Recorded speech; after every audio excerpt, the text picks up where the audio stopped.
ಎಂತಹ ಮಧುರವಾದ ಸ್ವರ, ಈ ಹೃದಯವನ್ನೇ ಸಂಮೋಹನಗೊಳಿಸುವಂತಹ ಸಂಗೀತ.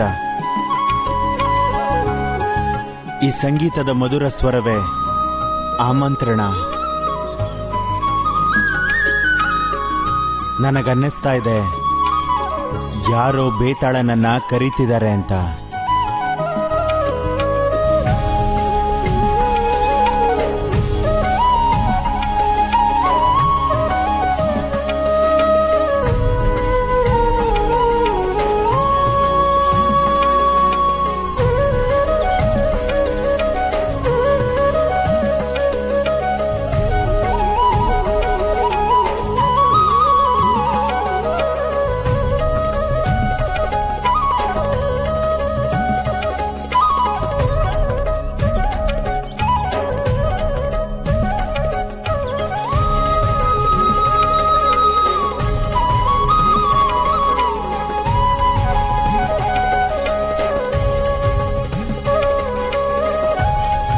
ಸಾಕ್ಷಾತ್ ಪರಮಾವತಾರಿ ಶ್ರೀಕೃಷ್ಣ. ನಾನು ಏನ್ ಪುಣ್ಯ ಮಾಡಿದ್ನೋ, ಪ್ರೇತಲೋಕದಿಂದ ಕೃಷ್ಣಲೋಕಕ್ಕೆ ಬಂದಿದ್ದೀನಿ.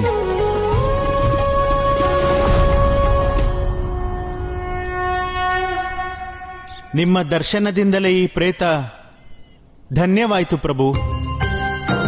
110 ವರ್ಷಗಳ ನನ್ನ ಪ್ರತೀಕ್ಷೆ ಪೂರ್ಣವಾಯಿತು ಪ್ರಭು. ನಾನಿನ್ನು ಎಲ್ಲಿಗೂ ಹೋಗೋದಿಲ್ಲ ಪ್ರಭು, ನಿಮ್ಮ ಸೇವೆ ಮಾಡ್ಕೊಂಡಿರ್ತೀನಿ ಅಷ್ಟೇ. ಬೇತಾಳ, ಅದಕ್ಕಾಗಿ ನಾನು ನಿನ್ನ ಕರೆದಿದ್ದು. ಯಾಕಂದ್ರೆ ನೀನೀಗ ಒಂದು ಮಹತ್ವದ ಕಾರ್ಯ ಮಾಡಬೇಕು. ನನಗೆ ಜೀವನ ಉಳಿದಿಲ್ಲ.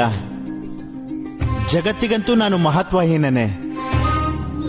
ಆದರೆ ಪ್ರಭುವಿನ ದೃಷ್ಟಿಯಲ್ಲಿ ಈಗಲೂ ನನಗೆ ಮಹತ್ವ ಇದೆ. ತಿಳಿಸಿ ಪ್ರಭು, ಈ ಬೇತಾಳ ನಿಮಗೋಸ್ಕರ ಏನ್ ಮಾಡ್ಬೇಕು ಹೇಳಿ. ಬೇತಾಳ, ನನ್ ಗೊತ್ತಿದೆ, ನೀನೀಗ ರಾಜ ವಿಕ್ರಮಾದಿತ್ಯನ ಈ ಜಗತ್ತಿನ ಕಲ್ಯಾಣಕ್ಕೋಸ್ಕರ ಸಿದ್ಧ ಮಾಡ್ತಿದೀಯ. ಈಗ ಸಮಯ ಬಂದಾಗಿದೆ.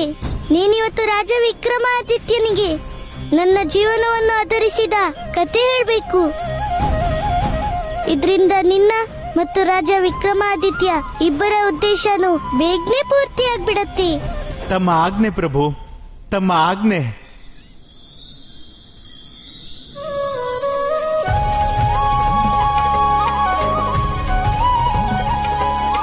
ಬೇತಾಳ, ಕಣ್ಣು ಬಿಡು ಬೇತಾಳ. ವಿಕ್ರಮ, ವಿಕ್ರಮ, ವಿಕ್ರಮ. ಹಾಗಿದ್ರೆ ಆ ಬೃಂದಾವನ ಭಗವಂತ ಕೃಷ್ಣ ಎಲ್ಲ ಒಂದು ಕನಸ? ಆ ಕನಸನ್ನ ನಾನ್ ಕಾಣ್ತಿದ್ನ ಅಥವಾ ಭಗವಂತ ಕೃಷ್ಣ ನನಗೆ ತೋರಿಸ್ತಿದ್ನ? ನೋಡೇ ಬಿಡ್ತೀನಿ. ಇನ್ನೊಂದ್ಸಲ ಕಣ್ಮುಚ್ಕೊಂಡು ನೋಡ್ತೀನಿ. ನಿನ್ ಕಣ್ಣು ತೆರೆದೇ ಇರ್ಲಿ ಬೇತಾಳ. ಯಾಕಂದ್ರೆ ನೀನು ಕನ್ಸಲ್ಲ, ಬದಲಾಗಿ ನನ್ ಜೊತೆ ನಡಿಬೇಕು. ವಿಕ್ರಮ, ಹೇ ವಿಕ್ರಮ, ಬಿಡು, ಬಿಟ್ಬಿಡು ನನ್ನ. ಎಂಥ ರಾಜನಯ್ಯ ನೀನು? ಈ ಮಲಗಿರೋ ಬೇತಾಳಕ್ಕೂ ಕೂಡ ಕನ್ಸ್ ಕಾಣೋದಕ್ ಬಿಡಲ್ವಲ್ಲ ನೀನು? ಸರಿ, ಹೇಗಿದ್ರು ಎಪ್ಸಿದೀಯ ಅಂದ್ಮೇಲೆ ನಾನಿವತ್ತು ಪರಮಾವತಾರಿ ಶ್ರೀಕೃಷ್ಣನ ಕತೆ ಹೇಳ್ತೀನಿ. ಆದ್ರೆ ಯಾವ ಕತೆ ಹೇಳಬೇಕು ಅಂತ ಭಗವಂತ ಕೃಷ್ಣ ಹೇಳಲೇ ಇಲ್ವಲ್ಲ. ಯಾವ ಕತೆ ಹೇಳೋದು ಇವನಿಗೆ?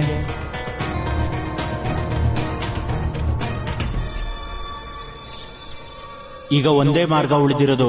ನಾನು ಈ ಸಮಯದಲ್ಲಿ ಕೃಷ್ಣನ ಜೀವನದಲ್ಲಿ ಘಟಿಸಿರೋ ವೃತ್ತಾಂತನೇ ಹೇಳಬೇಕಾಗತ್ತೆ.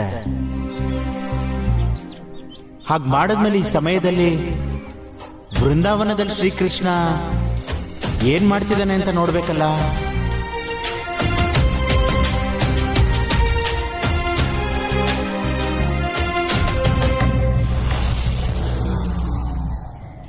ಈ ಬಾರಿ ಶಿವರಾತ್ರಿನ ನಾವು ಎಷ್ಟು ಜೋರಾಗಿ ಆಚರಿಸ್ಬೇಕಂದ್ರೆ ಸ್ವತಃ ಮಹಾದೇವ್ನೇ ನಮ್ ಬೃಂದಾವನಕ್ಕೆ ಬರ್ಬೇಕಪ್ಪ. ಈ ಹಾರನ ಇಲ್ಲೇ ಸರಿಯಾಗಿ ಹಾಕು, ನೋಡ್ಕೊಂಡ್ ಮಾಡೋ. ಈ ದನಗಳು ಇದ್ಕಿದ್ದಂಗೆ ಇಷ್ಟೊಂದು ಯಾಕೆ ಕೂಗ್ತಿದಾವೆ? ದನಗಳು ಈ ರೀತಿ ಕೂಗೋದು ಯಾವುದೋ ಹೊಸ ಸಂಕಟದ ಸಂಕೇತ ಅನ್ಸುತ್ತೆ. ಹಾ,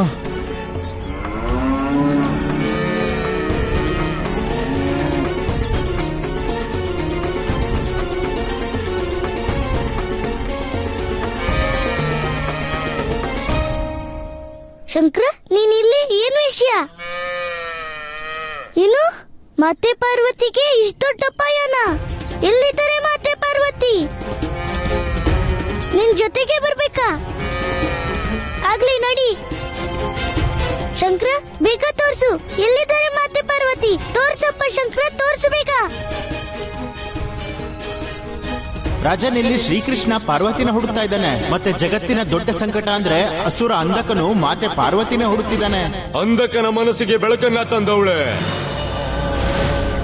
ಅಂಧಕನ ಸಾಮ್ರಾಜ್ಯಕ್ಕೆ ಮಹಾರಾಣಿ, ನನ್ನ ಮನಮೋಹಿನಿ ಪಾರ್ವತಿ. ಎಲ್ಲಿದ್ಯಾ ನೀನು? ಎಲ್ಲಿದೀಯಾ ನೀನು? 3 ಲೋಕದಲ್ಲಿ ಎಲ್ಲೇ ಅಡಗಿದ್ರು ಈ ಅಂಧಕ ನಿನ್ನ ಕಂಡು ಹಿಡಿತಾನೆ. ನಾರಾಯಣ ನಾರಾಯಣ. ನಾರದ ಮುನಿ, ಮಹಾಪ್ರತಾಪಿ, ಮಹಾ ಅಸುರ ಅಂಧಕ, ಇಂದು ನೀನು ಯಾರ ಅಂತ್ಯ ಮಾಡುವುದಕ್ಕೆ ಹೀಗೆ ಹುಡುಕುತ್ತಿರುವೆ? ನಾನು ಹುಡುಕ್ತಿರೋದೇನೋ ದೇವಿ ಪಾರ್ವತಿನ, ಆದರೆ ಆಕೆ ಸಿಗದಿದ್ದರೆ ಆಗ ಎಲ್ಲರ ಮೊದಲು ನಾನು ನಿನ್ನನ್ನು ಅಂತ್ಯ ಮಾಡ್ತೀನಿ ನಾರದ. ನಾರಾಯಣ ನಾರಾಯಣ, ನಾನು ನಿನಗೆ ಸಹಾಯ ಮಾಡಲು ಬಂದರೆ ನೀನು ಹೀಗೆ ನನ್ನ ಅಂತ್ಯದ ಮಾತಾಡಬಹುದೇ? ಎಂತ ಸಹಾಯ? ನಾರಾಯಣ ನಾರಾಯಣ, ನೀನು ಮಾತೆ ಪಾರ್ವತಿಯನ್ನು ಹುಡುಕುತ್ತಿದ್ದೀಯಲ್ಲವೇ? ನಾನಿದನ್ನು ಹೇಳಲೇ ಬಂದಿದ್ದು. ಮಾತೆ ಪಾರ್ವತಿಯಂತೂ ವೃಂದಾವನಕ್ಕೆ ಹೋಗಿಬಿಟ್ಟಳು. ವೃಂದಾವನ? ಹಾ, ಅದೇ ವೃಂದಾವನಕ್ಕೆ. ಅಲ್ಲೇ ಭಗವಂತ ವಿಷ್ಣುವಿನ ಪರಮಾವತಾರ ಶ್ರೀಕೃಷ್ಣನು ಜನ್ಮ ಪಡೆದದ್ದು. ಅಂದ್ರೆ ಮಹಾದೇವ ಪಾರ್ವತಿಗೆ ರಕ್ಷಣೆ ಕೊಡದಿದ್ದಕ್ಕೆ ಆಕೆ ವಿಷ್ಣುವಿನ ಹತ್ರ ಹೋದ್ಲಾ? ಈ ಅಂಧಕನ್ನ ಮಹಾದೇವನೇ ತಡೆಯೋಕಾಗ್ಲಿಲ್ಲ, ಇನ್ನು ಆ ಪೀತಾಂಬರಿಧಾರಿ ವಿಷ್ಣು ಹೇಗ್ ತಡಿತಾನೆ ನಾರದ?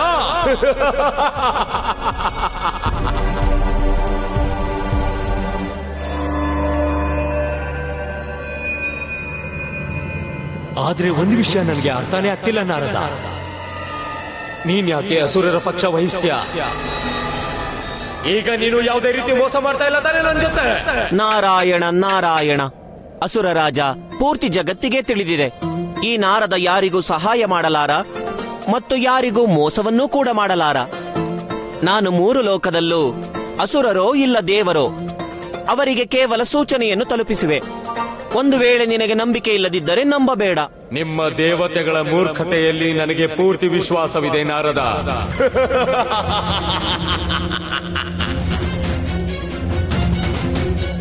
ವೃಂದಾವನ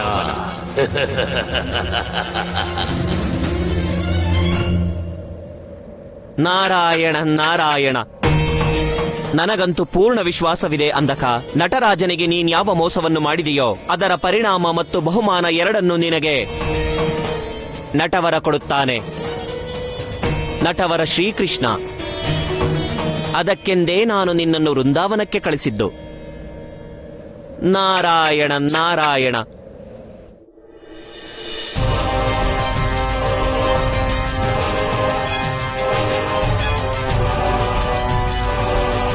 ಶಂಕರ, ನಾವಾಗ್ಲೇ ವೃಂದಾವನ ದಾಟ್ಕೊಂಡು ಕಾಡಿಗೆ ಬಂದಾಯ್ತು. ಈಗಾದ್ರೂ ಹೇಳ್ತೀಯಾ ಎಲ್ಲಿದ್ದಾರೆ ಮಾತೆ ಪಾರ್ವತಿ? ಓ, ಅಲ್ಲಿದ್ದಾರ, ನಡಿ.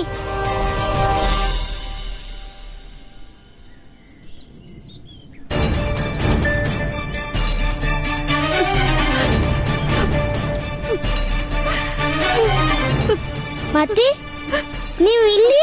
ಏನಾಯ್ತು?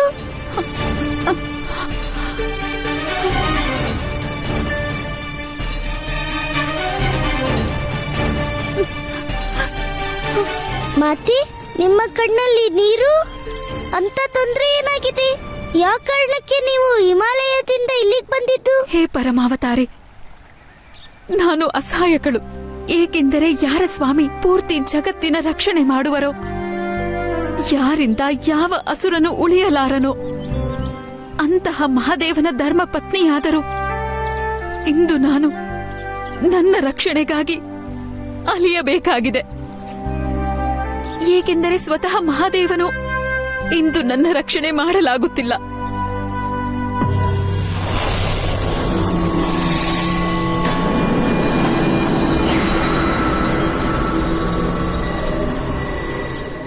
ಹಾಗಾದರೆ ಇದೇನಾ ಪರಮಾವತಾರಿಯ ವೃಂದಾವನ? ಇಲ್ಲಿ ಅಡಗಿದಳ ಪಾರ್ವತಿ. ದೇವಿ ಪಾರ್ವತಿ, ನಾನು ಇದೇ ವೃಂದಾವನದಲ್ಲಿ ನಿನ್ನನ್ನ ವಿವಾಹ ಆಗ್ತೀನಿ. ಈಗ ನಾನು ನೋಡ್ತೀನಿ, ಈಗ ನಿನ್ನ ರಕ್ಷಣೆ ಯಾರು ಮಾಡ್ತಾರೆ. ಮತ್ತೆ ನನ್ಗೆ ನಿಮ್ಮ ವ್ಯತಿ ಮತ್ತೆ ಮಹಾದೇವರ ಅಸಹಾಯಕತೆ ಎರಡೂ ನನ್ ಗೊತ್ತಿದೆ. ಖಂಡಿತ ಏನೋ ವಿಷಯ ಇರುತ್ತೆ. ಅದರ ಕಾರಣಕ್ಕೆ ಮಹಾದೇವರು ನಿಮ್ಮ ರಕ್ಷಣೆ ಮಾಡಕ್ಕಾಗ್ತಿರಲ್ಲ. ಆದರೀಗ ನಾನೇನು ಮಾಡಲಿ? ಆ ಮಹಾ ಅಸುರ ಅಂಧಕನಿಂದ ನಾನು ನನ್ನ ರಕ್ಷಣೆ ಹೇಗೆ ಮಾಡಿಕೊಳ್ಳಲಿ? ಮತ್ತೆ ನಾನಿರುವಾಗ ನೀವು ಚಿಂತೆ ಮಾಡೋ ಅವಶ್ಯಕತೆ ಏನೂ ಇಲ್ಲ. ನೀವು ನನ್ ಜೊತೆ ವೃಂದಾವನಕ್ಕೆ ಬನ್ನಿ. ಆದರೆ ಒಂದು ವೇಳೆ ಆ ಅಂಧಕ ಅಲ್ಲಿಗೂ ಬಂದು ಬಿಟ್ಟರೆ? ಮತ್ತೆ ನೀವು ಒಂದ್ ಸ್ವಲ್ಪನೂ ಚಿಂತೆ ಮಾಡೋದ್ ಬೇಡ. ಅದು ವೃಂದಾವನ, ಅಲ್ಲಿಗೆ ರಾಕ್ಷಸರು ಬರೋದೇನೋ ಹೌದು, ಆದ್ರೆ ಮರಳಿ ಹೋಗಲ್ಲ. ನಡೀರಿ, ಮತ್ತೆ ಶಿವರಾತ್ರಿಯಲ್ಲಿ ಭಾಗಿಯಾಗಿ ನಮ್ಮ ವೃಂದಾವನವಾಸಿಗಳ ಗೌರವ ಹೆಚ್ಚಿಸಬೇಕು. ಬನ್ನಿ ಮತ್ತೆ.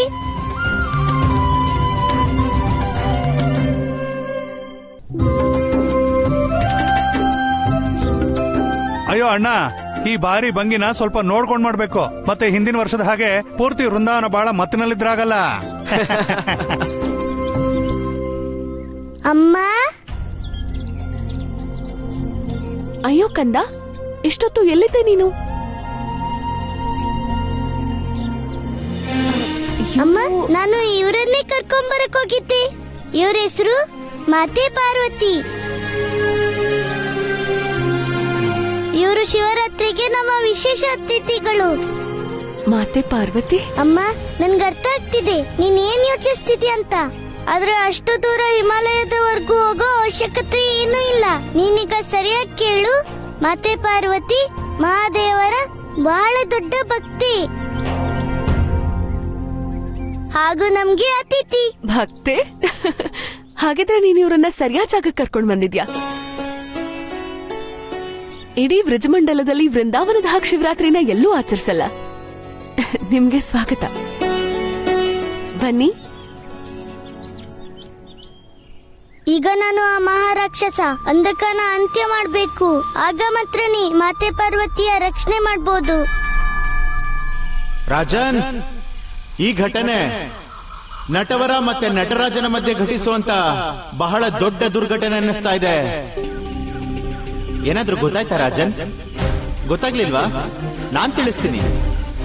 ನಟರಾಜ ಅರ್ಥಾತ್ ಭಗವಂತ ಶಿವ ಅವ್ರು ಯಾವಾಗ್ಲೂ ತಮ್ಮ ಸಮಾಧಿಲೇ ಲೀನವಾಗಿರ್ತಾರೆ. ಮತ್ತೆ ನಟವರ ಅರ್ಥಾತ್ ತುಂಟತನದ ಕೃಷ್ಣ, ಆತ ಸಾಕ್ಷಾತ್ ನಾರಾಯಣನ ಪರಮಾವತಾರ. ಅವರು ತಮ್ಮ ಲೀಲೆಯಲ್ಲಿ ಇಡೀ ಜಗತ್ತನ್ನೇ ಬಂಧಿಸಿಟ್ಟಿದ್ದಾರೆ. ರಾಜನ್, ನನಗಂತೂ ಈ ಸಂಪೂರ್ಣ ಕಥೆ ಸ್ಪಷ್ಟವಾಗಿ ಕಂಡು ಬರ್ತಾ ಇದೆ. ಆದ್ರೆ ನೀನಿವತ್ ನನ್ನ ಪ್ರಶ್ನೆ ಕೇಳಿಸ್ಕೊ. ನನ್ನ ಪ್ರಶ್ನೆ ಏನು ಅಂದ್ರೆ, ಆ ಭಗವಂತ ಶಿವನು ಮಾತೆ ಪಾರ್ವತಿಯ ರಕ್ಷಣೆ ಮಾಡದೇ ಇದ್ರು ತನ್ನ ಭಕ್ತ ಅಂಧಕನ ರಕ್ಷಣೆ ಮಾಡ್ದ. ಅವರ ಈ ಕಾರ್ಯದಿಂದಾಗಿ ಜಗತ್ತಿನವರು ಅಪರಾಧಿ ಅಂತ ಹೇಳಕ್ಕಾಗತ್ತಾ? ರಾಜನ್, ಪ್ರಶ್ನೆ ಅತ್ಯಂತ ಕಠಿಣನೇ. ಯಾಕಂದ್ರೆ ಒಂದ್ ಕಡೆ ಮಹಾದೇವರಿಗೆ ದೇವರಾಗಿರುವಂತಹ ಜವಾಬ್ದಾರಿ ಇದೆ, ಮತ್ ಇನ್ನೊಂದೆಡೆ ಮಾತೆ ಪಾರ್ವತಿ ಮೇಲಿರೋ ಅವರ ಪತಿ ಧರ್ಮ. ಅದಕ್ಕಾಗೀಗ ನಿರ್ಣಯ ನೀನೇ ಮಾಡ್ಬೇಕು ರಾಜನ್. ನೀನೀಗ ಅವರನ್ನ ಅಪರಾಧಿ ಅಂತೀಯಾ ಇಲ್ಲ ನಿರ್ದೋಷಿನ?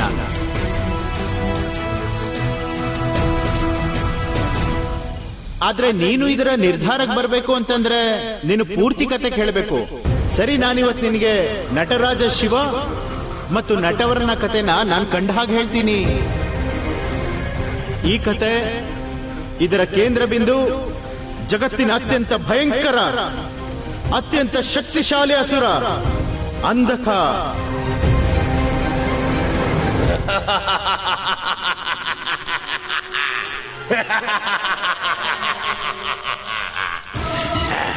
ಪಾರ್ವತಿ, ನೀನು ಈ ಬೃಂದಾವನಕ್ಕೆ ಬಂದು ನನ್ನ ಕೆಲಸನ ಇನ್ನೂ ಸುಲಭ ಮಾಡಿದ್ಯಾ. ನೀನ್ ನನಗೆ ಸಿಕ್ಕಿದ ಕೂಡ್ಲೆ ನಿನ್ ಜೊತೆ ವಿವಾಹವಾಗ್ತೀನಿ. ಮತ್ತೆ ಈ ಜಗತ್ತಿನ ಯಾವುದೇ ಶಕ್ತಿ ನನ್ನನ್ನ ತಡೆಯೋದಿಕ್ಕಾಗೋದಿಲ್ಲ.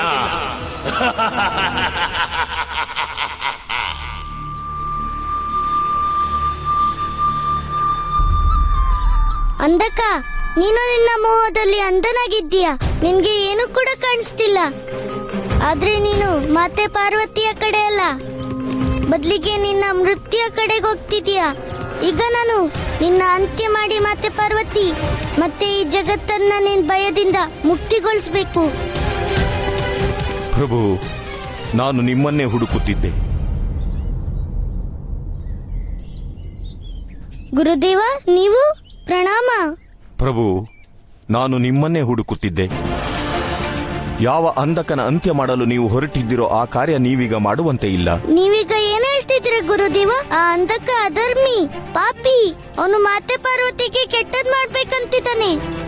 ಇಂಥ ಅಧರ್ಮಿನ ನಮ್ಮಿಂದ ಆದಷ್ಟೇ ಬೇಗ ಅಂತ್ಯ ಮಾಡೋದೇ ಒಳ್ಳೇದು. ಪ್ರಭು, ನೀವೀಗ ಅಂಧಕನ ಅಂತ್ಯ ಮಾಡುವ ಪ್ರಯತ್ನ ಮಾಡಿದರೆ ಮಹಾ ಅನರ್ಥ ಆಗುತ್ತದೆ. ಈ ಪೂರ್ತಿ ಸೃಷ್ಟಿ ಸಮಾಪ್ತವಾಗುತ್ತದೆ. ಏಕೆಂದರೆ ಒಂದ್ ವೇಳೆ ಮಾತೆ ಪಾರ್ವತಿಯ ರಕ್ಷಣೆಗಾಗಿ ನಿಮ್ಮ ಯಾವುದೇ ಭಕ್ತನ ಸಂಹಾರ ಆಗ್ಬೇಕಂದ್ರೆ ನಾನ್ ಮಾಡ್ತೀನಿ. ಹೊರಟು ಹೋಗಿ ಇಲ್ಲಿಂದ, ಅನ್ಯಥಾ ಸೃಷ್ಟಿಯಲ್ಲಿ ಈವರೆಗೂ ಯಾವ ಅನರ್ಥ ಆಗಿಲ್ಲವೋ ಅದು ಆಗುತ್ತದೆ. ಅದಕ್ಕೆಂದೇ ಪ್ರಭು, ಮಹಾದೇವ ಅಂಧಕನ ರಕ್ಷಣೆ ಮಾಡುವುದಕ್ಕೆ ವಿವಶರು. ಎಲ್ಲಿಯವರೆಗೆ ಅಂಧಕನಿಗೆ ಮಹಾದೇವ ಕೊಟ್ಟಿರುವ ವರದಾನ ಇರುವುದೋ ಅಂಧಕನ ಅಂತ್ಯ ಮಾಡುವುದು ಅಸಾಧ್ಯವಾಗಿದೆ. ಆದ್ರೆ ಗುರುದೇವ, ಮಾತೆ ಪಾರ್ವತಿನ ರಕ್ಷಿಸೋದು ಅವಶ್ಯಕ. ಹಾಗಾಗಿ ನಾನ್ ತಿಳ್ಕೋಬೇಕು, ಆ ಅಂಧಕನಿಗೆ ಮಹಾದೇವ ನೀಡಿರೋ ವರದಾನ ಯಾವ ಪ್ರಕಾರ ಫಲಿಸುತ್ತೆ. ಪ್ರಭು,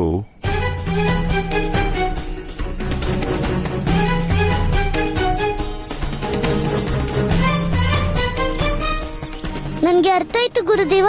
ನಾನೀಗ ಏನ್ ಮಾಡ್ಬೇಕಂತ ನನ್ಗೆ ಒಪ್ಪಿಗೆ ಕೊಡಿ. ಪ್ರಣಾಮ ಗುರುದೇವ.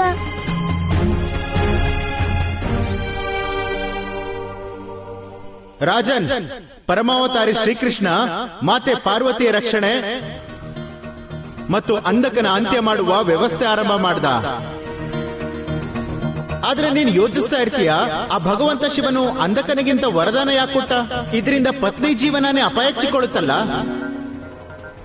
ಹಾಗಿದ್ರೆ ಕೇಳು ರಾಜನ್, ಈ ಸಮಯ ಘಟಿಸ್ತಿರೋ ಘಟನೆಗೂ ಮುನ್ನ ಅಂಧಕನು ಘೋರವಾದ ತಪಸ್ಸನ್ನ ಮಾಡ್ದ.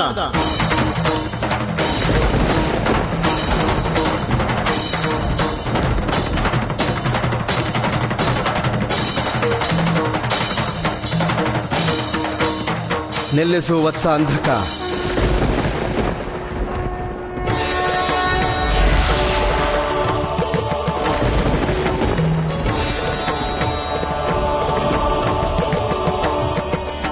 ಅಂಧಕ,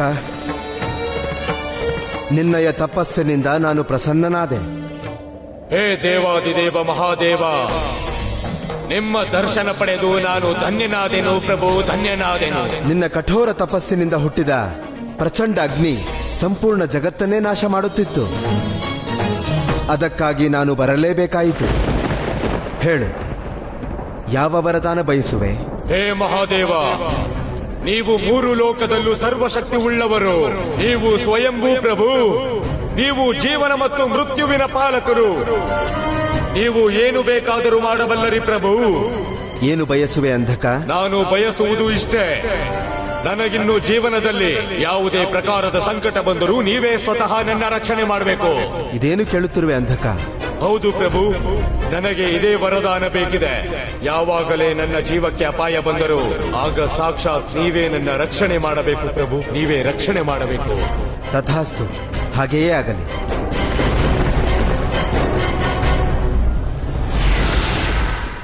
ರಾಜನ್, ಈಗ ಯಾರ ರಕ್ಷೆಯನ್ನ ಸ್ವತಃ ಶಿವನೇ ಮಾಡುವನೋ ಆತನನ್ನ ಯಾರು ಸಾಯಿಸ್ತಾರೆ? ಮಹಾದೇವನ ಈ ವರದಾನದ ಕಾರಣ ಅಂಧಕ ಅಮರನಾಗ್ಬಿಟ್ಟ ಮತ್ತು ತನ್ನ ಅಮರತ್ವದ ಇದೇ ಅಹಂಕಾರದ ಕಾರಣ ಆ ಅಧರ್ಮಿಯು ಒಂದು ದಿನ ಮಾತೆ ಪಾರ್ವತಿಯ ಮೇಲೆ ತನ್ನ ಕೆಟ್ಟ ದೃಷ್ಟಿ ಹಾಕಿದ. ದೇವಿ,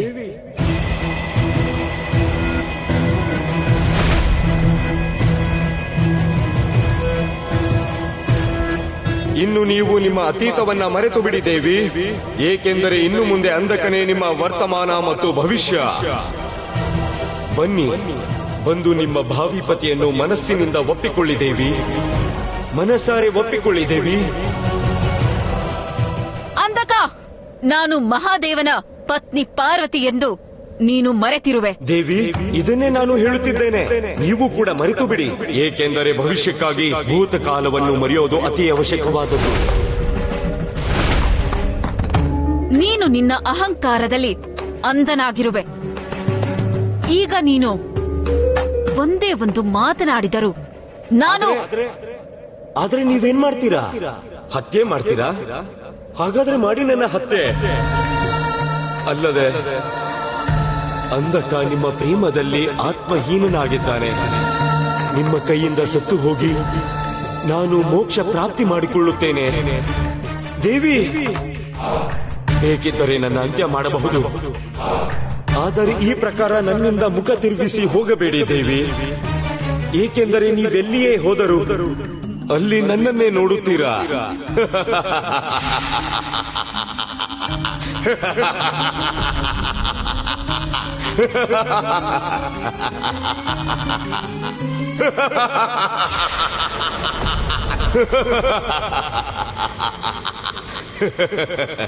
ದೇವಿ, ನೋಡಿದಿರಾ ನೀವು?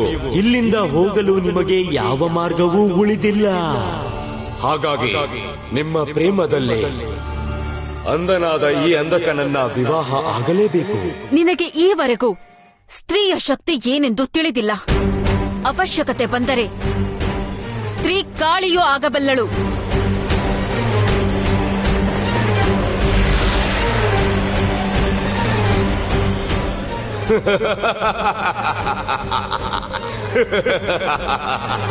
ನಾರಿಯರನ್ನ ಭೋಗ ಎಂದುಕೊಳ್ಳುವ ಅಧರ್ಮಿ, ಈಗಲೇ ನಿನ್ನ ಸರ್ವನಾಶ. ದೇವಿ, ನನ್ನ ಪ್ರಸನ್ನತೆಗೆ ಯಾವ ಸೀಮೆಯೂ ಇಲ್ಲ. ನೀನು ರೂಪವಂತೆ ಅಷ್ಟೇ ಅಲ್ಲ, ಜೊತೆಗೆ ಶಕ್ತಿಯ ಭಂಡಾರವೂ ಹೌದು. ಮತ್ತೆ ಇಂತಹ ಸ್ತ್ರೀ ಅಂಧಕನ ಅರ್ಧಾಂಗಿನಿ ಆಗಬೇಕು. ಈಗ ನೀನು ಕೇವಲ ನಿನ್ನ ಮೃತ್ಯುವನ್ನು ಅಪ್ಪಿಕೊಳ್ಳುವೆ ಅಂಧಕ.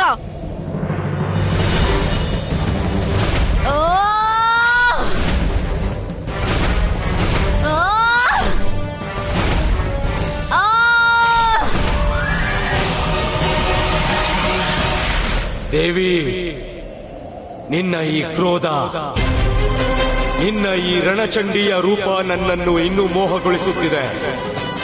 ಇನ್ನಂತೂ ಈ ಅಂಧಕಾಸುರ ನಿನ್ನೊಂದಿಗೆ ಯುದ್ಧ ಮಾಡಿ ಮತ್ತೆ ನಿನ್ನನ್ನು ಸೋಲಿಸಿದ ಮೇಲೆ ನಿನ್ನನ್ನು ವಿವಾಹವಾಗುತ್ತಾನೆ.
ಈಗ ಮೃತ್ಯುವೊಂದಿಗೆ ನಿನ್ನ ಸ್ವಯಂವರ.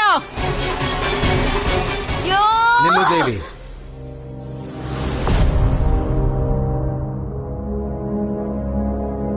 ಇಲ್ಲ ಮಹಾದೇವ, ನನ್ನ ಮಾರ್ಗದಿಂದ ಹಿಂದೆ ಸರಿಯಿರಿ. ಇಂದು ನಾನು ಈ ಪಾಪಿಯ ಅಂತ್ಯ ಮಾಡಲೇಬೇಕು. ಇಲ್ಲ ದೇವಿ, ನಾನಿರುವಾಗ ನೀವು ಅಂಧಕನ ಅಂತ್ಯ ಮಾಡುವಂತೆ ಇಲ್ಲ. ನೀವಿದೆಂತ ಮಾತನ್ನು ಆಡುತ್ತಿದ್ದೀರಿ ಮಹಾದೇವ? ನೀವು ಜಗತ್ತಿನ ಅತ್ಯಂತ ದೊಡ್ಡ ಪಾಪಿ ಮತ್ತು ಅಧರ್ಮಿಯ ರಕ್ಷಣೆ ಹೇಗೆ ಮಾಡಬಹುದು? ದೇವಿ, ನಾನಿವನಿಗೆ ವರದಾನ ನೀಡಿರುವೆ. ನಾನು ಇವನ ರಕ್ಷಣೆ ಮಾಡಲೇಬೇಕು. ನೀವು ಈಗ ಇವನನ್ನು ಸಾಯಿಸುವುದಾದರೆ ಎಲ್ಲದಕ್ಕೂ ಮೊದಲು ನೀವು ನನ್ನೊಂದಿಗೆ ಯುದ್ಧ ಮಾಡಬೇಕು.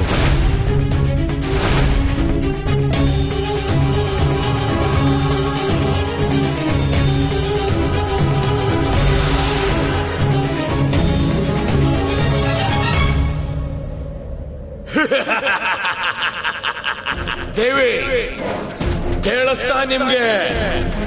ಸ್ವಯಂ ನಿಮ್ಮ ಪತಿನೇ ನನ್ನ ರಕ್ಷಕ. ನನ್ನಿಂದ ಈಗ ನಿಮ್ಮನ್ನ ಯಾರು ಕಾಪಾಡ್ತಾರೆ?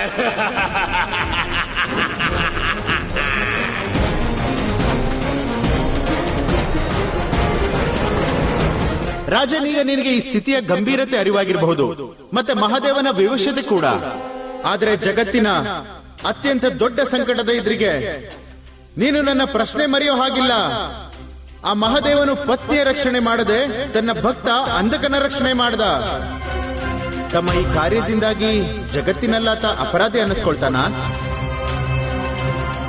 ರಾಜನ್, ನಿನ್ಗೀಗ ಮಾತೆ ಪಾರ್ವತಿಯ ದುಃಖ ಅರ್ಥ ಆಗಿರುತ್ತೆ. ಆಕೆ ಏಕೆ ವೃಂದಾವನಕ್ಕೆ ಬಂದು? ಆದ್ರೆ ಸಮಸ್ಯೆ ಅಂದ್ರೆ ಆ ಸಂಕಟವು ಆಕೆಯನ್ನ ಹಿಂಬಾಲಿಸ್ತಾ ವೃಂದಾವನಕ್ಕೆ ತಲುಪಿದೆ.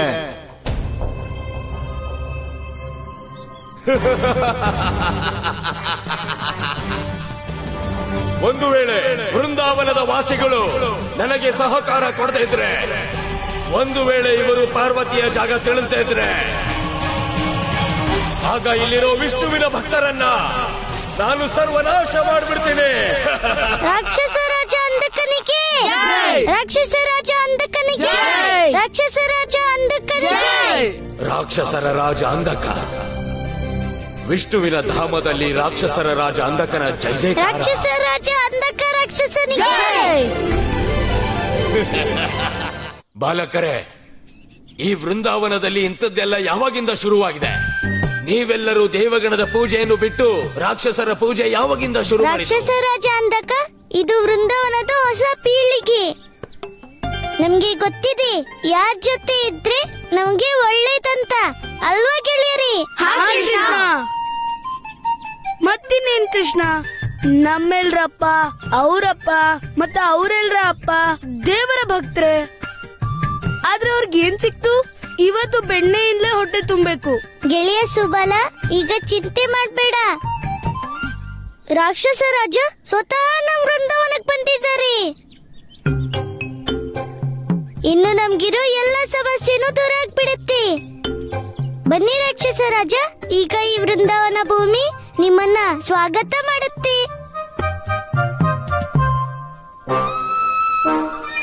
ವಿಷ್ಣುವಿನ ಭೂಮಿ ಮೇಲೆ ಒಬ್ಬ ರಾಕ್ಷಸನಿಗೆ ಇಂತಹ ಸ್ವಾಗತ ನಾನ್ಯಾವತ್ತೂ ಯೋಚಿಸಿರ್ಲಿಲ್ಲ. ರಾಕ್ಷಸ ರಾಜ, ಎಲ್ಲಿ ಶಕ್ತಿನೋ ಅಲ್ಲಿ ಭಕ್ತಿ.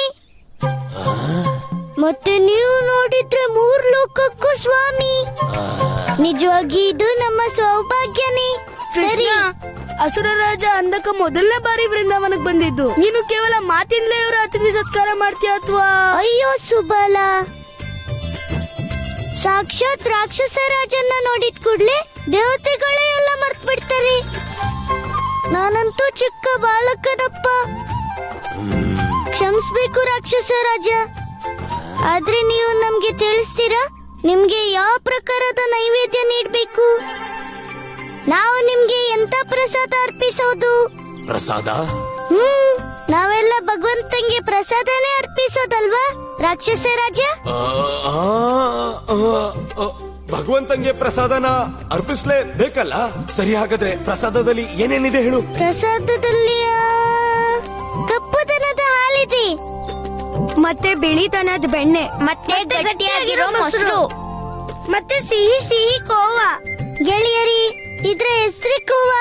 ಅದ್ರಲ್ಲಿ ಇನ್ನೇನಿರುತ್ತೆ? ಮತ್ತೆ ಅದಂತೂ ಉಳಿಲೇ ಇಲ್ಲ. ಮತ್ತೆ ರಾಕ್ಷಸ ರಾಜ ಏನ್ ತಿನ್ಬೇಕು? ಕೃಷ್ಣ, ಯಾಕೆ ನಾವು ಹಾಲಿಗೆ ಕೇಸರಿ ಮಿಶ್ರಣ ಮಾಡಿ? ಅಯ್ಯೋ, ಸಾಕು ನಿನ್ಕೊಳ್ಳಿ ಬಾಲಕರೇ. ಒಂದ್ ವಿಷಯ ಹೇಳ್ಬಿಡಿ, ಇಲ್ಲಿ ಹಾಲಿನ ಹೊರತಾಗಿ ಏನಾದ್ರೂ ಸಿಗತ್ತಾ ಇಲ್ವಾ? ಇಲ್ಲ ಬರೀ ಹಾಲಷ್ಟೇ ಸಿಗೋದಾ? ಇದೇ ನಮ್ ಸಮಸ್ಯೆ ಅಸುರ ರಾಜ. ದೇವರು ಇದನ್ನ ಹಾಲು ಬೆಣ್ಣೆ ನಗರಿ ಮಾಡಿಟ್ಟಿದ್ದಾರೆ. ಗೆಳೆಯ ಸುಬಲ, ಇಲ್ಲಿ ರಾಕ್ಷಸ ರಾಜ ಸ್ವತಃ ಬಂದಿದ್ದಾರಲ್ಲ, ಎಲ್ಲಾನು ಸರಿ ಮಾಡ್ಬಿಡ್ತಾರೆ. ಹಾ ಅದೆಲ್ಲಾನು ಮಾಡ್ತೀನಿ. ಆದ್ರೆ ನಾನು ಇಲ್ಲಿಗೆ ಯಾರನ್ನೋ ಹುಡ್ಕೋದಕ್ಕಾಗಿ ಬಂದಿದ್ದು. ಗೆಳೆಯರಿ, ನಿಮ್ಗೆ ಕೇಳಿಸ್ತಾ? ಸ್ವತಃ 3 ಲೋಕದ ಸ್ವಾಮಿ ರಾಕ್ಷಸ ರಾಜ ಅಂಧಕ ಯಾರನ್ನು ಹುಡ್ಕೊಂಡ್ ಬಂದಿದ್ದು? ಅದು ನಮ್ಮ ವೃಂದಾವನಕ್ಕೆ. ಪಾರ್ವತಿನ ನೋಡಿದ್ದೀರಾ ಅವಳನ್ನ? ಪಾರ್ವತಿ ಕೇಳಿದ್ರ ಗೆಳೆಯರಿ, ರಾಕ್ಷಸ ರಾಜ ಪಾರ್ವತಿನ ಹುಡುಕ್ತಿದ್ದಾರೆ. ನಿಮ್ಗೇನಾದ್ರೂ ಗೊತ್ತಾ ಪಾರ್ವತಿ ಎಲ್ಲಿದ್ದಾಳೆ ಅಂತ? ರಾಕ್ಷಸ ರಾಜ, ನಾವು ಇಲ್ಲಿರೋ ಗೊಲ್ಲರು.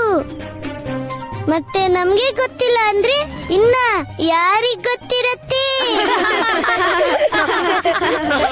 ಬಾಲಕರೇ, ನೀವೆಲ್ಲರೂ ನನ್ನ ಪ್ರಥಮ ಭಕ್ತರು. ಪಾರ್ವತಿನ ಭೇಟಿಯಾದ ನಂತರ ನಾನು ನಿಮಗೆ ಅಮೂಲ್ಯವಾದ ಉಡುಗೊರೆ ಕೊಡುತ್ತೀನಿ. ರಾಕ್ಷಸ ರಾಜ, ಈಗ ಅಮೂಲ್ಯ ಉಡುಗೊರೆನ ನಿಮ್ಗೆ ಪಾರ್ವತಿ ಕೊಡ್ತಾಳೆ. ನನ್ನನ್ನು ಪಾರ್ವತಿಯ ಬಳಿ ಕರ್ಕೊಂಡು ಹೋಗಿ. ನಡೀರಿ ನಡೀರಿ, ಇಲ್ಲಿ ಬನ್ನಿ.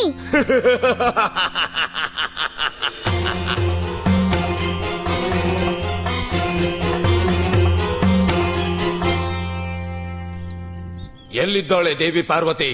ರಾಕ್ಷಸ ರಾಜ ಅಂದಕ ನಿಮ್ಗೆ ಎದುರಿನ ಮನೆ ಕಾಣಿಸ್ತಿದ್ಯಲ್ಲ, ಅದ್ರಲ್ಲೇ ಇರ್ತಾಳೆ ಪಾರ್ವತಿ.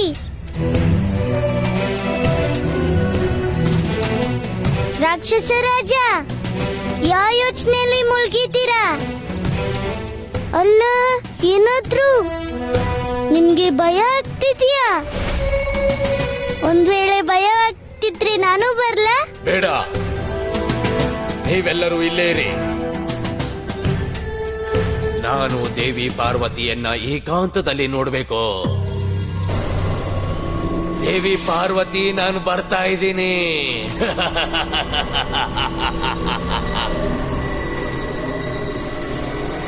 ಎಷ್ಟು ಆಸೆಯಿಂದ ರಾಕ್ಷಸ ರಾಜ ಪಾರ್ವತಿನ ನೋಡಕ್ ಹೋಗ್ತಿದ್ದನು ಒಳಗು. ಅಂತ ಆಸೆಯಿಂದಲೇ ಪಾರ್ವತಿನು ರಾಕ್ಷಸ ರಾಜನ ಭೇಟಿಯಾಗ್ಲಿ. ಕಬಡ್ಡಿ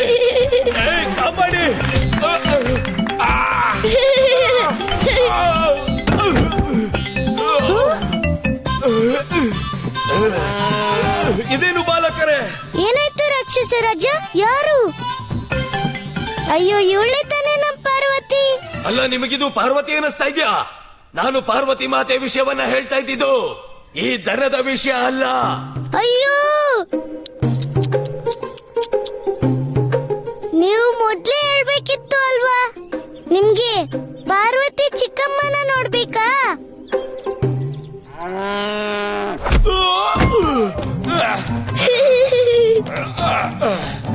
ಈ ದನನ ಜೀವಂತವಾಗಿ ಉಳಿಸೋದಿಲ್ಲ ನಾನು. ಅಯ್ಯೋ ರಾಕ್ಷಸ ರಾಜ, ನೀವ್ ಇದೇನ್ ಮಾಡ್ತಿದ್ದೀರಾ? ಒಂದು ಗೋ ಹತ್ಯೆಗಿಂತ ದೊಡ್ಡ ಪಾಪ ಮತ್ಯಾವುದೂ ಇರೋದಿಲ್ಲ ಈ ಜಗತ್ತಲ್ಲಿ. ರಾಕ್ಷಸರ ರಾಜ ಅಂದಕನಿಗೆ ಯಾವ ಪಾಪವೂ ಇಲ್ಲ, ಯಾವ ಪುಣ್ಯವೂ ಇಲ್ಲ. ಇದು ನನ್ನ ಮೇಲೆ ದಾಳಿ ಮಾಡೋ ತಪ್ಪು ಮಾಡಿದೆ. ನಿಂತ್ಕೊಳ್ಳಿ ರಾಕ್ಷಸ ರಾಜ, ತಪ್ಪು ಈ ದನದ್ದಲ್ಲ, ಬದ್ಲಿಗೆ ನಿಮ್ಮಿಂದ ಆಗಿದ್ದು. ಯಾಕಂದ್ರೆ ನೀವೇ ಈ ದನದ ಹತ್ರ ಹೋಗಿದ್ದು. ಅಯ್ಯೋ ಮೂರ್ಖ ಬಾಲಕರೇ, ಈ ದನದ ಹತ್ರ ನನ್ನನ್ನ ನೀವೇ ತಾನೇ ಕಳಿಸಿದ್ದು.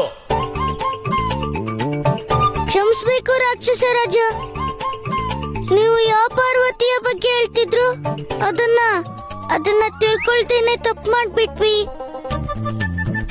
ಆದ್ರೆ ನೀವು ಚಿಂತೆ ಮಾಡೋದ್ ಬೇಡ, ನಾವು ನಿಮ್ಗೆ ಪಾರ್ವತಿನ ತೋರಿಸ್ತೀವಿ. ಅದರ ಅವಶ್ಯಕತೆ ಏನೂ ಇಲ್ಲ. ನಾನು ಸ್ವತಃ ನನ್ನ ಪಾರ್ವತಿನ ಹುಡ್ಕೋತೇನೆ.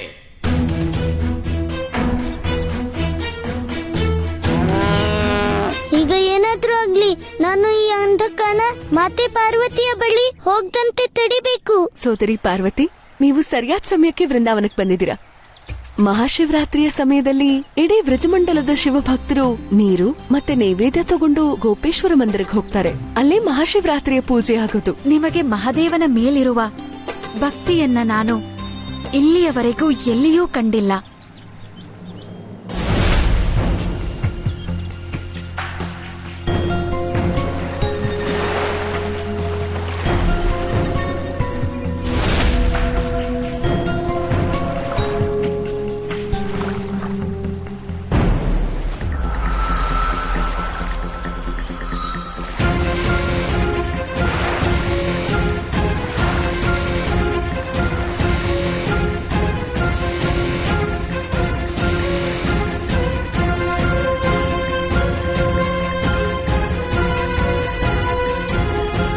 ಈ ಸ್ತ್ರೀಯರಲ್ಲಿ ಎಲ್ಲೋ ಅಡಗಿದ್ದಾಳೆ ದೇವಿ ಪಾರ್ವತಿ.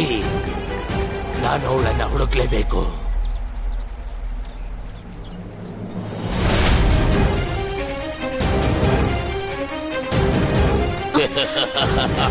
ಈ ಅಂಧಕನು ಇಲ್ಲಿಗೂ ಬಂದಿದ್ದಾನಲ್ಲ.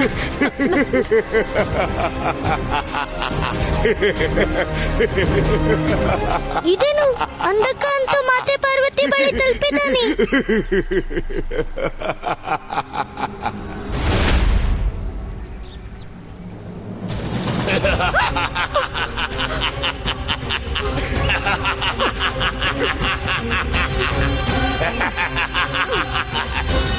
ಪಾರ್ವತಿ, ಈಗ ನೀನು ರಾಕ್ಷಸರ ರಾಜ ಅಂಧಕನ ಧರ್ಮ ಪತ್ನಿ ಆಗ್ತಿದ್ಯಾ?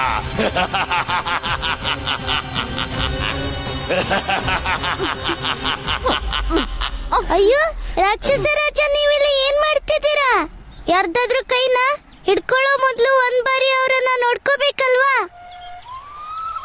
ನೋಡ್ಕೊಳ್ಳಿ, ನೀವು ಯಾರ ಕೈಯನ್ನ ಇಟ್ಕೊಂಡಿದ್ದೀರಾ?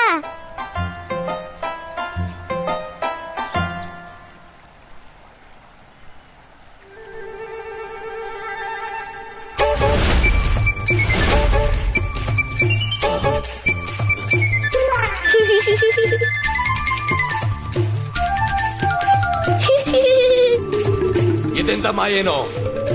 ಎಂತ ಮಾಯೆ ಇದು? ಪಾರ್ವತಿ ಎಲ್ಲಿ ಹೋದ್ಲು? ದೇವಿ ಪಾರ್ವತಿ ಅಂತೂ ಇಲ್ಲಿ ಇರ್ಲೇ ಇಲ್ಲ. ಅವರೆಲ್ಲಿ ಹೋಗ್ತಾರೆ? ಆದ್ರೆ ನಾನಂತೂ ಪಾರ್ವತಿ ಕೈಯನ್ನೇ ಹಿಡ್ಕೊಂಡಿದ್ದೆ. ಅಸುರ ರಾಜ, ಕೆಲವೊಮ್ಮೆ ಹೀಗೆ ಆಗ್ಬಿಡತ್ತೆ. ನಮ್ಗೆ ಕಾಣೋದೇ ಒಂದಾದ್ರೆ ಅಲ್ಲಿರೋದೇ ಬೇರೆ ಆಗಿರುತ್ತೆ. ಹಾ ರಾಕ್ಷಸ ರಾಜ, ನಾನು ಅದೆಷ್ಟೋ ಬಾರಿ ನನ್ನ ಗೆಳೆಯನ್ನ ಕೈ ಅಂದ್ಕೊಂಡು ನನ್ನ ಕರು ಶಂಕರನ ಕಿವಿ ಹಿಡ್ಕೊಂಡ್ ಬಿಡ್ತೀನಿ. ನೀನೇನ್ ಮಾಡ್ತಿದ್ಯೋ ಅದು ನಿನಗ್ ಗೊತ್ತು. ಆದ್ರೆ ರಾಕ್ಷಸರ ರಾಜ ಈ ರೀತಿ ತಪ್ಪನ್ನೆಲ್ಲ ಮಾಡೋದಕ್ಕಾಗಲ್ಲ. ರಾಕ್ಷಸ ರಾಜ, ನಾವೇ ನಿಮ್ಮ ಪ್ರಥಮ ಭಕ್ತರು, ಮತ್ತೆ ನೀವು ನಮ್ಮೇಲೆ ಕೋಪ ಮಾಡ್ಕೊಂತಿದ್ದೀರಾ? ನಾನು ಕೋಪದಲ್ಲಿ ಹೇಳ್ತಾ ಇರೋದಲ್ಲ. ಮತ್ತೆ ಎಲ್ಲಿವರೆಗೂ ಪಾರ್ವತಿ ನನ್ಗೆ ಸಿಗೋದಿಲ್ವೋ ನನ್ಗೆ ಇದೇ ಪ್ರಕಾರದ ಕೋಪ ಬರ್ತಾ ಇರುತ್ತೆ. ರಾಕ್ಷಸ ರಾಜ, ನೀವು ಚಿಂತೆ ಯಾಕೆ ಮಾಡ್ತೀರಾ? ನಾನ್ ಕರ್ಕೊಂಡು ಹೋಗ್ತೀನಲ್ವಾ ನಿಮ್ಮನ್ನ ಪಾರ್ವತಿ ಚಿಕ್ಕಮ್ಮನ ಹತ್ರ. ಆಗ್ಲಿ ಬಾಲಕ, ನಡಿ. ಆದ್ರೆ ಒಂದು ಮಾತು ನೆನ್ಪಲ್ಲಿ ಇಟ್ಕೋ, ಒಂದು ವೇಳೆ ಈ ಬಾರಿ ನೀನೇನಾದ್ರೂ ಬುದ್ಧಿವಂತಿಕೆ ತೋರಿಸಿದ್ರೆ ಆಗ ಅದರಿಂದ ಕೆಟ್ಟದಾಗೋದು ನಿನ್ಗೇನೆ. ಆಗ್ಲಿ ರಾಕ್ಷಸ ರಾಜ, ಈಗ ನಡೀರಿ. ರಾಜನ್ ಈ ಅಂಧಕ ಬಲಶಾಲಿ ಆದರೆ ಆ ನಟವರ ಕೃಷ್ಣ ಲೀಲಾ ಚತುರನು. ಈ ಬಾರಿ ಏನೋ ಮಾತೆ ಪಾರ್ವತಿ ರಕ್ಷಣೆ ಮಾಡ್ದ. ಆದ್ರೀಗ ನೋಡಬೇಕಾದದ್ದು ಮುಂದೆ ಆತ ಯಾವ ಲೀಲೆ ತೋರಿಸಲಿದ್ದಾನಂತ. ಪಾರ್ವತಿ ಚಿಕ್ಕಮ್ಮ, ನೀವು ಮಾಲೆ ತಗೊಂಡ್ ಬನ್ನಿ. ಯಾರಿಗೋಸ್ಕರ ನೀವು ಕಾಯ್ತಾ ಇದ್ರೋ ಅವ್ರು ನಿಮ್ಗೋಸ್ಕರ ಕಾಯ್ತಾ ಇದ್ದಾರೆ.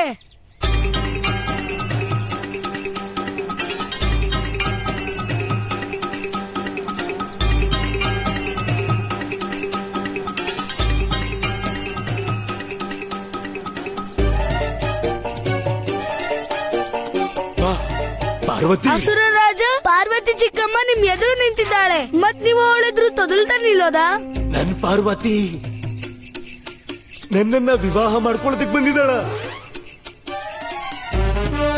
ಅಂಧಕಾಸುರನನ್ನ ವಿವಾಹ ಮಾಡ್ಕೊಳಕ್ ಬಂದಿದ್ದಾಳ ನನ್ನ ಪಾರ್ವತಿ.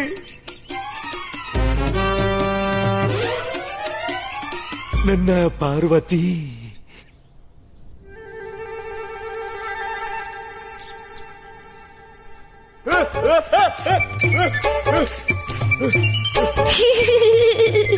ಬಾಲಕರೇ, ಯಾರಿದು? ಪಾರ್ವತಿ ಚಿಕ್ಕಮ್ಮ.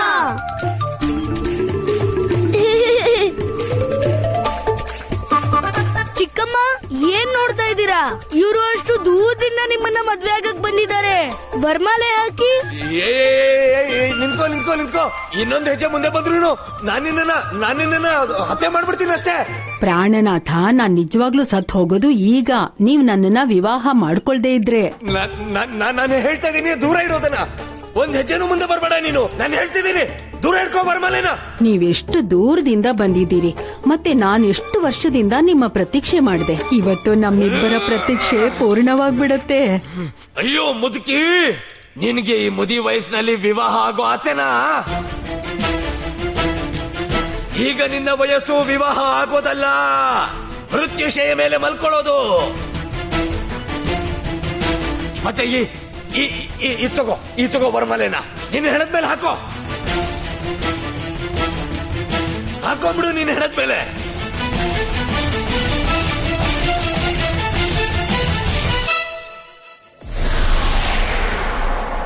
ಹೇ ಪ್ರಭು, ಒಂದು ವರದಾನ ಇನ್ನೊಬ್ರ ಜೀವನಕ್ಕೆ ಸಂಕಟವಾದ್ರೆ ಅದು ವರದಾನ ಅಲ್ಲ, ಬದಲಾಗಿ ಶಾಪ ಅನ್ಸ್ಕೊಳ್ಳುತ್ತೆ. ಹೇ ಕೃಷ್ಣ, ವರದಾನ ಭಕ್ತನ ಕಲ್ಯಾಣಕ್ಕಾಗಿ ಇರುವುದು. ವರದಾನವನ್ನು ಭಕ್ತನಿಗೆ ನೀಡಲಾಗುವುದಿಲ್ಲ, ಬದಲಾಗಿ ಭಕ್ತ ತನ್ನ ಭಕ್ತಿಯ ಶಕ್ತಿಯಿಂದ ಅದನ್ನು ಪಡೆಯುತ್ತಾನಷ್ಟೇ. ಆದ್ರೆ ಮಹಾದೇವ, ಒಂದು ವೇಳೆ ಭಕ್ತ ವರದಾನ ಪಡ್ಕೊಂಡು ಅದರ ಅನುಚಿತ ಉಪಯೋಗ ಮಾಡಿದ್ರೆ ಆಗ ವರದಾನ ನೀಡಿದಂತ ಭಗವಂತನಿಗೆ ಯಾರ್ಥನೂ ಉಳಿಯೋದಿಲ್ಲ. ಇದ್ರಲ್ಲಿ ಭಗವಂತನಿಗೆ ಯಾವ ಜವಾಬ್ದಾರಿನೂ ಇರಲ್ವಾ?